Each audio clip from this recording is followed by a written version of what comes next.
आइए आज आपके हम मुलाकात करवाने जा रहे हैं एरिस इंफ्रा सॉल्यूशन से। रियल एस्टेट इंफ्रा डेवलपर्स और कॉन्ट्रैक्टर्स को कंस्ट्रक्शन मटेरियल सप्लाई करने का करती है कंपनी कारोबार। B2B टेक्नोलॉजी एनेबल्ड कंपनी और बड़े लेवल पर कंस्ट्रक्शन मटेरियल खरीद की प्रोसेस को आसान बनाती है। नतीजे आए थे इस वीकेंड पर, मैं आपके सामने रख दूं। नंबर्स तगड़े आते दिखे हैं। नुकसान से मुनाफे में आई है कंपनी। आय में दिखी है 55% की दमदार ग्रोथ, 343 करोड़ रुपये पहुंचा है आंकड़ा। ईबिटा 3% तीन गुना बढ़ा है, रादर 10 करोड़ से बढ़कर 30 करोड़ होता दिखा है। मार्जिन 4.5% से डबल होकर 9%। और जो 1 करोड़ का लॉस किया था कंपनी ने पिछले साल इसी जगह में, वो अब मुनाफे में बदल चुका है। 20 करोड़ का दमदार मुनाफा आता दिखा है।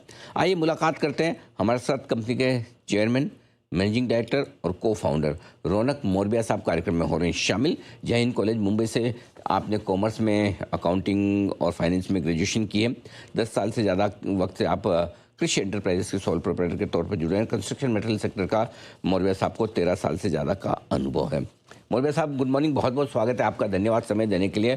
टर्न अराउंड क्वार्टर दिखाई इस तिमाही में आपके लिए, नुकसान से मुनाफे में आई और वो भी अच्छा खासा 20 करोड़ का। क्या कुछ खास वजह रही इससे पीछे? शुक्रिया अनिल जी। यस, ये क्वार्टर हमारे लिए हमारा सबसे स्ट्रॉन्ग क्वार्टर रहा है। इसके तीन कारण हैं। हमारे तीन जो सेगमेंट्स हैं बिजनेस के, वो तीनों ही में हमने ग्रोथ देखा हुआ है। और हमने जो हमारे दो बहुत ही एक्साइटिंग वर्टिकल्स है, जो हमारे हाई प्रॉफिटेबल वर्टिकल्स है, कॉन्ट्रैक्ट मैन्युफैक्चरिंग और सर्विसेज, ये हमारा इस क्वार्टर में ग्रोथ भी हुआ है। बट अगर आप पूरा साल भी देखें तो ये दोनों क्वार्टर में पूरे साल में कम से कम करीबन 100% का ग्रोथ हुआ है दोनों वर्टिकल में। और हमारे कॉस्ट्स कंट्रोल में रहते हैं क्योंकि हम टेक्नोलॉजी के जरिए हमारा बिजनेस मैनेज करते हैं। और सबसे बड़ी बात, जो इंडस्ट्री में सबसे बड़ा प्रॉब्लम रहा है वर्किंग कैपिटल का, तो हमने इस साल पूरे साल में हमारा वर्किंग कैपिटल 44 डेज से कम किया है। जिसका मतलब यह है कि हमारा कैश जल्दी घूम रहा है, और कैश जल्दी घूमता है, बिजनेस बढ़ता है और हमारा प्रॉफिटेबिलिटी बढ़ रहा है। Okay perfect. तो ये बड़ी इंटरेस्टिंग चीज़ें आपने बताई जिसकी वजह से प्रॉफिट बेहतर होता हुआ दिखा है। लेकिन ये समझाए कि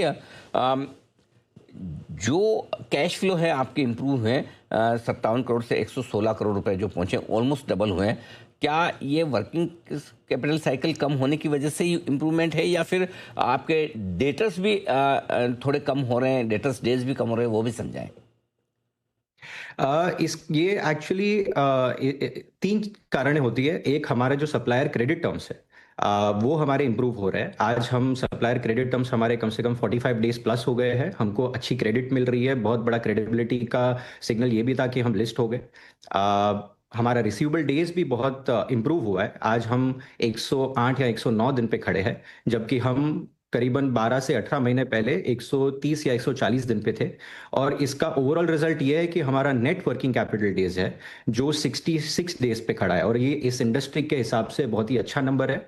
और हमने इसके लिए कम से कम 3 साल से एक ऐसी मेहनत की, ऐसा मॉडल बनाया है जो जितना बड़ा होता है उतना मजबूत होता है और उतना ही कैपिटल एफिशिएंट होता है। कोई बढ़िया बात है। अम, अ, आपने ये भी कहा था कि जो आपका टेक एनेबल्ड प्लेटफॉर्म है वो यहाँ से भी 10 गुना वॉल्यूम आराम से हैंडल कर सकता है बिना किसी एडिशनल कॉस्ट के, राइट? ये बताएं सर, ये किस तरह से होगा? और इससे अगर जिस तरह से वॉल्यूम्स बढ़ते हैं तो उसका कॉस्ट में कितना बेनिफिट मिलेगा आपको टेक्निकली, आपके ये बड़े स्ट्रॉन्ग प्लेटफॉर्म होने की वजह से? ज़रा ये समझाइए, कॉस्ट और रेवेन्यू का जो बढ़ना है इसका बेनिफिट किस तरह का होगा?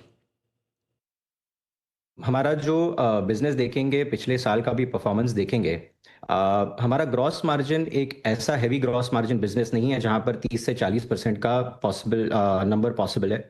बट हमारा जो पूरा बिजनेस है वो पूरा हमारी टेक्नोलॉजी के जरिए मैनेज होता है। और वो सबसे बड़ा कारण है कि हमको हमारा जो बिगेस्ट कॉस्ट सेंटर है, जो एम्प्लॉय कॉस्ट है, जो हेड काउंट है, जो वर्कफोर्स है, वो हमको बढ़ाने की जरूरत नहीं पड़ती है।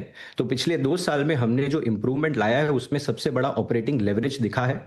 और हमने जो ऑपरेटिंग लेयर बनाया है, जो कोर इंफ्रास्ट्रक्चर बनाया है, वो आगे जाके जितना भी स्केल हमारा मॉडल कर पाए उसके लिए हमको ज्यादा लोगों की जरूरत नहीं पड़ेगी।